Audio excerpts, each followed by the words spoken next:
Bener nggak sih kalau setelah melahirkan itu dijahit supaya kayak perawan lagi perineumnya?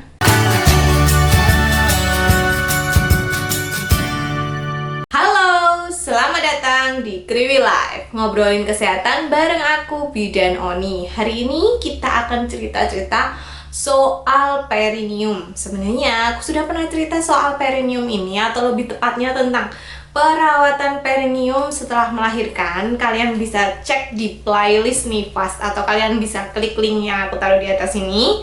Tapi kali ini aku akan spesial bercerita tentang robekan perineum dan tentang bener nggak sih kalau perineum itu dijahit biar kayak gadis perawan lagi? Karena ternyata masih banyak yang berpikiran begitu. Dari sejak zaman dulu aku masih sering nolong persalinan sampai sekarang aku bikin YouTube, ternyata pertanyaan-pertanyaan ini itu masih aja berseliweran.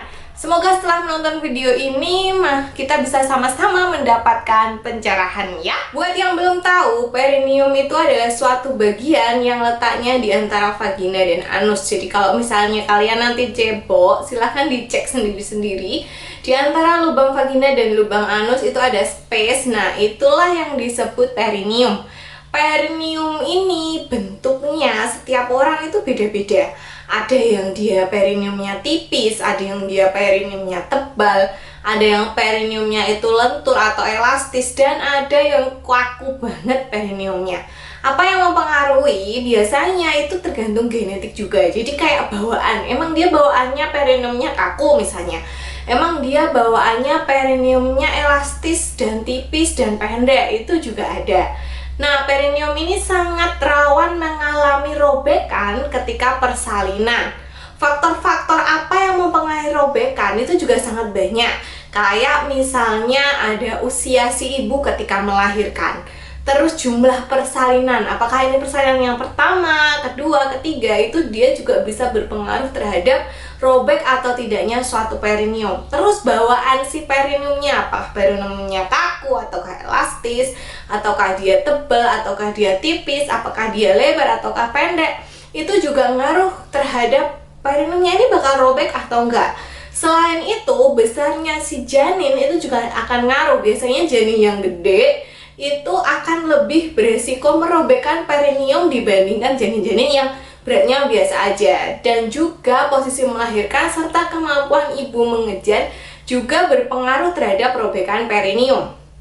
Lah, terus Bu, katanya meses perineum atau pijat perineum, terus mengejar yang benar, nafas yang baik, itu bisa bikin perineumnya nggak robek. Sebenarnya tidak ada satupun usaha jampi-jampi, ramuan, obat yang bisa memastikan perineum seorang ibu itu akan 100% pasti utuh. Itu nggak bisa. Bisanya cuman mengurangi resiko. Jadi misalnya tadinya beresiko banget untuk robek karena misalnya ibunya perineumnya lebih elastis atau mengejarnya dia bagus, nafasnya dia bagus, jadi resikonya itu lebih rendah lagi. Misalnya harusnya robekannya bisa sampai derajat 3 nih, karena udah melakukan hal-hal seperti itu, bisa jadi cuma derajat 2 atau bisa jadi nggak robek sama sekali. Tapi tidak ada yang bisa menjamin 100% perineum ibu itu akan utuh. Ruptur perineum sendiri secara medis itu dibagi menjadi 4 derajat atau 4 grade. Derajat 1 itu biasanya dia cuman lecet aja atau hanya mengenai mukosa vagina. Biasanya kalau derajat 1 itu dia tidak dijahit. Kemudian ruptur perineum derajat 2 itu robekannya biasanya dari vagina ke perineum aja, tok, nggak sampai ke anus. Nah, biasanya ruptur perineum derajat 2 ini yang paling banyak terjadi. Jadi biasanya kebanyakan mau itu persalinan pertama, kedua, ketiga itu rata-rata si ibu itu mengalami ruptur perineum derajat 2. Kemudian kalau derajat 3 itu rupturnya sampai sphincter ani, jadi sampai di anus, tapi tidak sampai batas antara anus dan vagina itu berlubang atau robek juga gitu. Nah, yang terakhir adalah ruptur derajat 4. Ini dia itu nggak cuma sampai sphincter ani, tapi juga sampai di mukosa rektum. Jadi kalau derajat 4 itu gampangannya sekat antara vagina dan anus itu juga ikut robek atau berlubang. Makanya kadang-kadang ada yang kalau nggak ketahuan dia itu derajat 4 dan sampai bolong di situnya, ketika dia BAB, BAB-nya ada yang melalui vagina. Menginjak ke pertanyaan inti yang bikin kalian nonton video ini, bener nggak sih kalau misalnya ibu bidan itu menjahit perineum itu bisa jadi menjahit keset lagi, kenceng lagi, sempit lagi, kayak dari perawan lagi? Jawabannya adalah tidak. Jadi, kenapa aku sampai ngejelasin tentang ruptur-ruptur derajat-derajat itu tadi?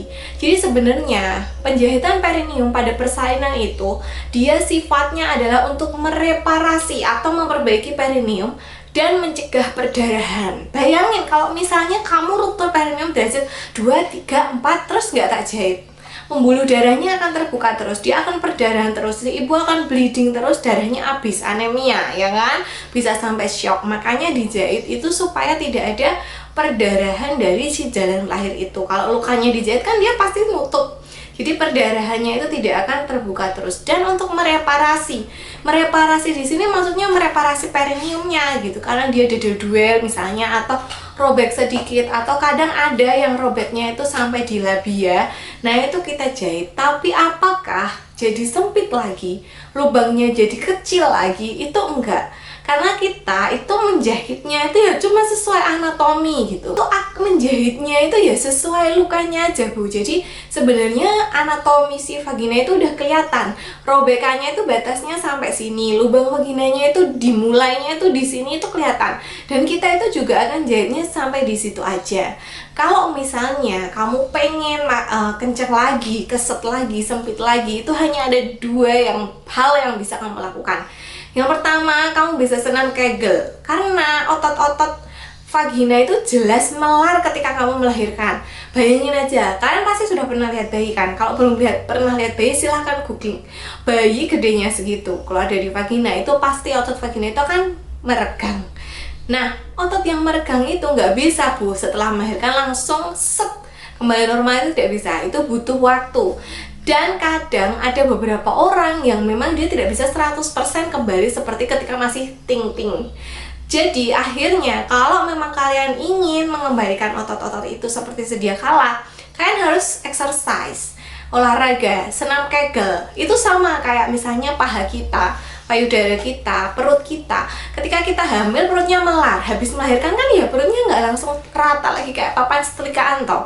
Kita harus olahraga, kita harus jaga makan, kita harus melakukan hal-hal supaya dia bisa kembali lagi rata. Nah, jadi kalau misalnya cuma dijahit aja, dijahit perineum itu nggak akan bisa mengembalikan jadi perawan ting-ting. Yang kedua adalah dengan operasi. Nah, kalau ini secara estetika bisa, namanya ada vaginoplasti. Jadi memang dioperasi, pakai operasi plastik biar jadi seperti sedia kala, itu bisa. Ya kayak perut. Kalau habis melahirkan perutnya gede, bergelambir gitu, kita butuh waktu lama untuk diet, untuk exercise, olahraga perut, dan sebagainya. Tapi juga bisa kalian kalau mau operasi plastik, sedot lemak, dikecilin pinggangnya, itu bisa. Nah, hal yang sama itu terjadi di vagina. Jadi pertanyaannya, apakah bisa ibu bidan itu menjahit perineum jadi perawan lagi? Apakah menjahit perineum itu biar perawan lagi? Itu jawabannya enggak, supaya tidak berdarahan dan untuk memperbaiki laserasi atau robekan perineum. Jadi bukan supaya perawan lagi ya. Karena jujur aja, selama karir aku menjadi bidan itu juga sering sih ketika tolong dijahit lagi ya biar rapet lagi kayak dulu pas gadis ya. Nggak bisa Bu, kita cuma jahit lukanya aja. Kalau misalnya pengen rapet lagi, ya itu tadi, kalian bisa senam Kegel atau operasi. Jadi nggak bisa ya. Nah, kalau misalnya ternyata kalian cuma ruptur derajat 1, terus nggak dijahit sama bu bidannya, ya udah santai aja, tenang aja. Bukan berarti kalian tidak akan kembali lagi menjadi gadis gitu, karena memang nggak robek. Kalau nggak robek, apanya yang mau dijahit? Emangnya lubang vaginanya itu mau disempitin kayak lubang kunci kan? Ya nggak mungkin. Itu sudah ada anatominya, sudah ada batas-batasnya. Kita nggak mungkin akan menutup lubang vagina itu.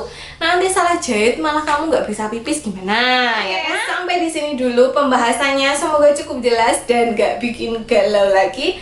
Silahkan klik tombol subscribe supaya kamu nggak ketinggalan video terbaru dari aku. Silahkan follow aku di Instagram @bidankriwil karena aku sering share seputar kesehatan ibu dan anak di sana. Silahkan tinggalkan komentar, pertanyaan, saran, kritik di kolom komentar, dan share video ini supaya nggak banyak lagi yang salah paham, oke? Sampai jumpa di video selanjutnya, bye-bye!